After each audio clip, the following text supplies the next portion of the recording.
Pero no hay duda que las libertades democráticas por las que se peleó en el 68 están en la calle de nuevo y están en el gobierno. Un presidente electo que escucha, que propone, que le gritan que no, que vuelve a proponer, eso no lo habíamos visto en México. Este país estaba pidiendo justicia a gritos desde 1000 ángulos diferentes. Si un cambio político, si no deviene en un cambio cultural, se evapora. Y a la inversa, si el cambio cultural no impulsa la profundidad del cambio político, vamos jodidos.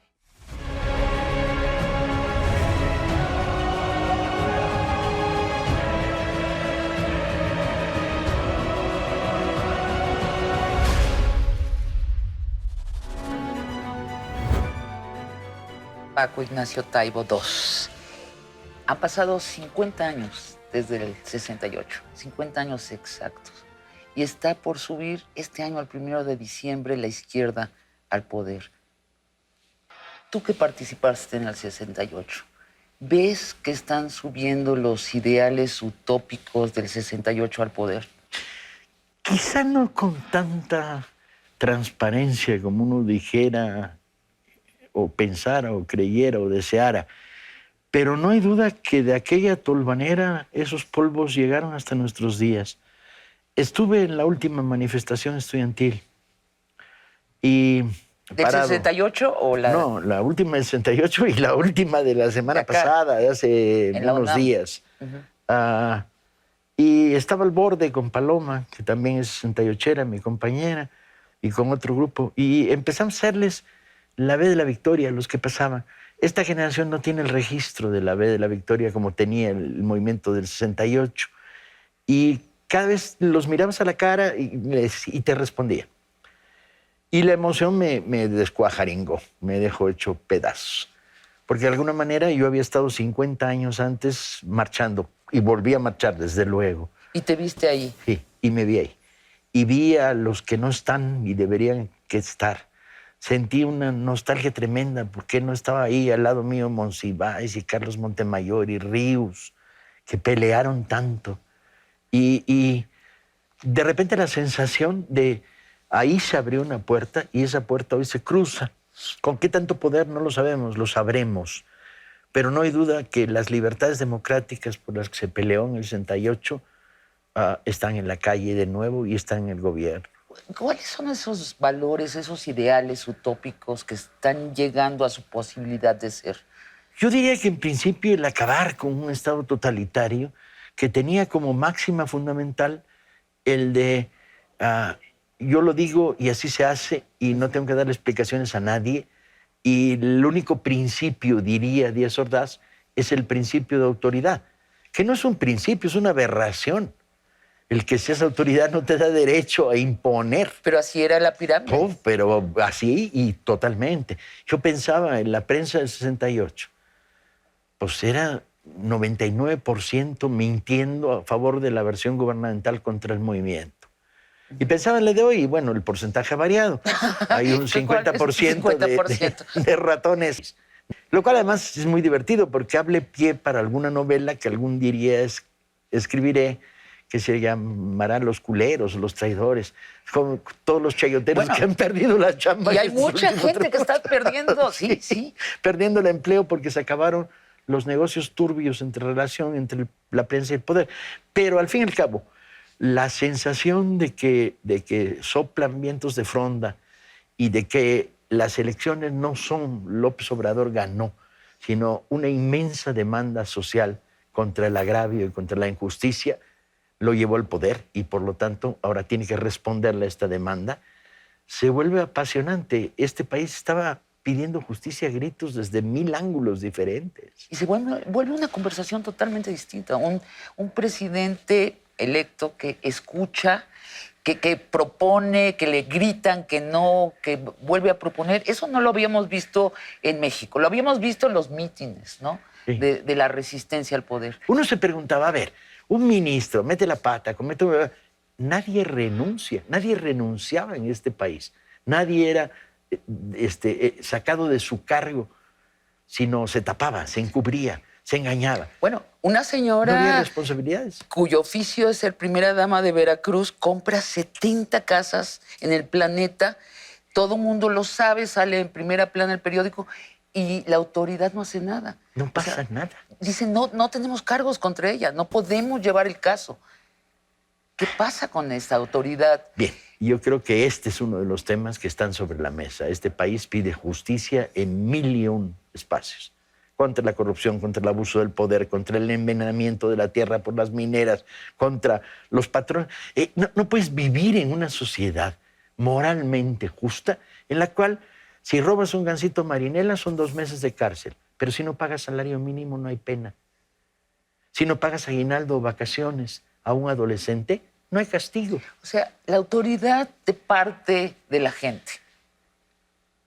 ¿Desde cuándo no tenemos eso? ¿Desde Esa Cárdenas? sensación, desde el cardenismo, en que la gente empezó a decir queremos y hacemos. Y Cárdenas sintonizó con las demandas sociales.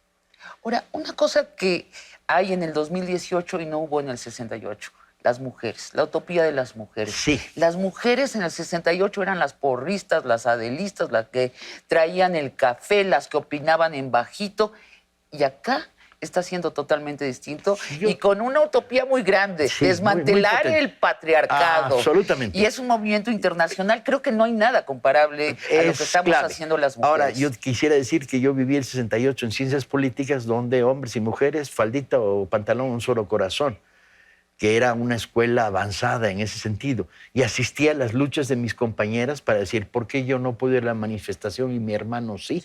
Y además fuimos con ellas a sus casas a decir, oiga, don José, don Manuel, don Pedro, ¿por qué no? O sea, el arranque estaba ahí, pero el fenómeno actual es el feminismo espectacular. Es hija del 68. Ahora, el momento es espectacular, porque lo que está a discusión es partirle la madre al machismo, ponerlo en ridículo, arrinconar a los abusadores, arrinconar la ideología que sustenta la violencia contra la mujer en las familias, arrinconar y dejar en ridículo a volver a establecer una especie de moral pública que enorgullezca a los igualitarios contra los machistas. Yo creo que esa batalla es una batalla apasionante. Que es paralelo a lo que estamos hablando de un poder que está de parte de la gente, que es consensuado, que dialoga con la gente, que trabaja para la gente, que esta es la utopía que estamos viviendo. Vamos a ver si se nos cumple. Ya platicaremos de eso, pero es lo mismo. El feminismo no es que las mujeres estén arriba, es que sea la cultura del consenso, del diálogo. Y con un elemento fundamental desde mi punto de vista, que es en el sustento, a trabajo igual, salario igual, basta ya. ¿Sí? En el primer nivel, a lograr que se respete la condición humana y en particular la condición femenina subyugada por un tema de poder. Y luego, en tercer nivel, una batalla ideológica inmensa. Tenemos que inundar las secundarias y las preparatorias de obras de teatro, películas, cómics, discusiones que ridiculicen al machismo, que lo arrinconen, ¿sí? Que lo muestren como una forma de pensamiento neandertal, primitivo y erradicable. Y eso es darle poder a las chavas. ¿Y crees que el Estado se debería meter eso? ¿Debería, como en época, por ejemplo, de la posrevolución, meterse, animar a los artistas a que trabajen ciertos temas? Yo diría que es obligación del aparato del Estado decir, tenemos aquí un debate nacional. Éntrenle desde la cultura, porque es quizá el factor más dúctil y que más fácilmente construye ideología. Bueno, y si no hay, es decir, un cambio político, si no deviene en un cambio cultural, se evapora. Y a la inversa, si el cambio cultural no impulsa la profundidad del cambio político, vamos jodidos. Entonces, ¿qué otros temas? El feminismo, la igualdad entre los géneros, ¿qué más? ¿Qué más debe estar en la cultura? Yo creo que debe estar en la cultura el derecho laboral, el reconstruir cómo penosamente en este país se logró la jornada de 8 horas, el reconstruir las luchas gloriosas por la seguridad social. Tiene que estar en el debate cultural. Tiene que estar en el debate cultural el derecho a la salud. Y tiene que construirse sobre la base de un mecanismo que deje hablar a los médicos y a las enfermeras para que cuenten las penurias de los hospitales administrados por burócratas ladrones. ¿No? Tiene que entrar al debate. Tiene que entrar al debate de una manera muy intensa los derechos sacrosantos de la tierra. No contaminarás con arsénico a una población para ganar unos millones de pesos. No desforestarás el bosque que ha vivido históricamente en manos de esta comunidad. Todo esto tiene que volver a estar ahí, ¿sí?